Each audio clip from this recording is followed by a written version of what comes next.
24 घंटा सवालें खड़ा करेंगे, लेकिन हम लोग को तो अपना काम करना है जी।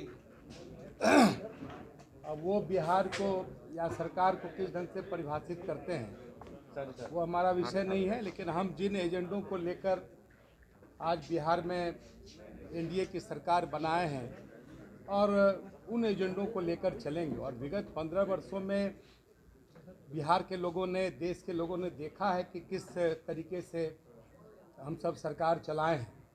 और 2005 के पहले ये कोई आम हमारी टिप्पणी नहीं है। माननीय न्यायालय ने, उच्च न्यायालय ने क्या टिप्पणी की थी जंगल राज के संबंध में, आज उन शब्दों को दोहराकर क्या कहना चाहते हैं। कठिनाई क्या है कि उन्होंने जिस तरह से विगत वर्षों में सरकार चलाई और उसके बाद उनका पूरे परिवार का कुनबा जिस तरीके से कारनामे दर कारनामे, घोटाले दर घोटाले करते चले गए, उन चीज़ों को छिपाने के लिए अभी सरकार पूरी तरह से अपने फॉर्म में नहीं आई।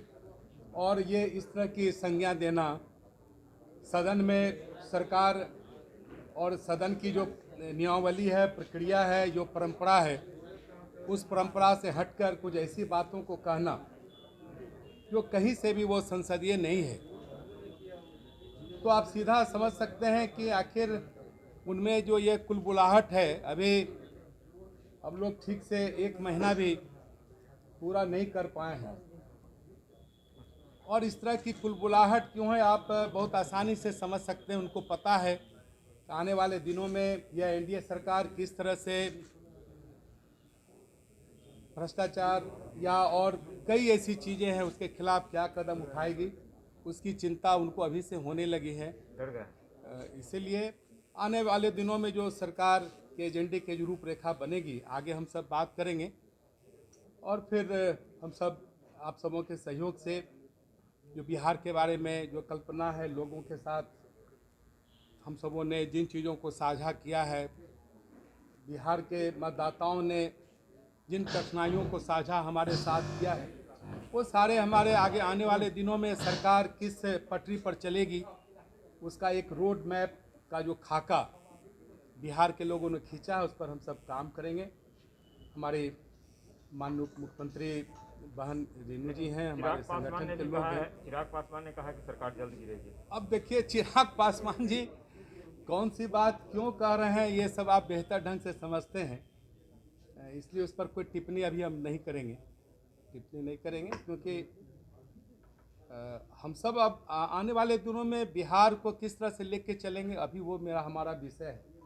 और चिराग पासवान जी क्या कहते हैं, तेजस्वी जी क्या कहते हैं, उनके कुनबे क्या कहते हैं, केंद्र में सहयोगी है आपके, तो ठीक है, उसके लिए राष्ट्रीय नेतृत्व उन सारे चीज़ों को देख रहा है कि उनके साथ हमारा क्या आने वाले दिनों में संबंध होगा, ये सब राष्ट्रीय नेतृत्व उसको देख रहा है। उसको मैडम एक सवाल ये है कि ऐसा इसमें तो नहीं है कि सुशील कुमार मोदी को आप लोगों ने राज्यसभा भेजने का भाई हो या ना नहीं नहीं आप महिला है, डिप्टी सीएम है, कल जिस तरह से महिला की हत्या कर दी उसको कैसा देखते हैं? एक तरफ नीतीश कुमार कानून व्यवस्था लेकर बैठक करते हैं और राजधानी में हत्याएं हो रही हैं।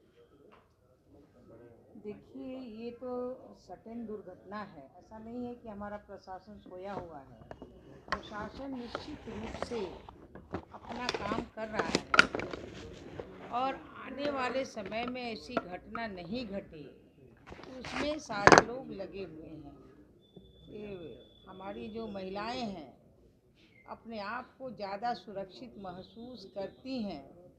जो 15 साल पहले हुआ और आज 15 साल बाद में जो अभी एनडीए की जब 2005 में सरकार आई और उन्होंने जो विश्वास किया है, उस विश्वास में अगर कोई थोड़ा बहुत इधर उधर करता है तो उसे भी हमारी सरकार, हमारे प्रशासन अंकुश लगाने का काम हम लोग कर रहे हैं और आगे भी हम करते रहेंगे कि किसी भी तरह से हमारी महिलाओं को कोई प्रॉब्लम नहीं। चिराग की मां को आरजेडी ने राज्यसभा उम्मीदवार बनाने की सोच है। देखिए, अब हम तो उस बात को मैं क्या कहूँ, जिसके पास अपनी गिनती नहीं है जिसे सरकार ने नकार दिया है, तो ये झूठे वादे और झूठे करने से क्या फ़ायदा?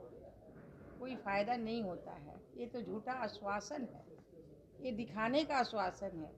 और सबसे दुख की बात ये है कि आज वो तैयार हो रहे हैं, वो दिन भूल गए कि एक अनुसूचित जाति, जो डोम जाति का शक्ति सिंह का जो हत्या हो गया, उनकी महिला को क्या किए? क्या वो टिकट के लिए ही हुआ? और क्या टिकट के लिए उन्होंने पैसा नहीं दिया तो उनकी हत्या हो गई? और हत्या के बाद उन्होंने आरोप भी लगाया। आरोप के बाद उनकी महिला की चिंता नहीं है, लेकिन लोजपा में हमारे बहनों की चिंता है।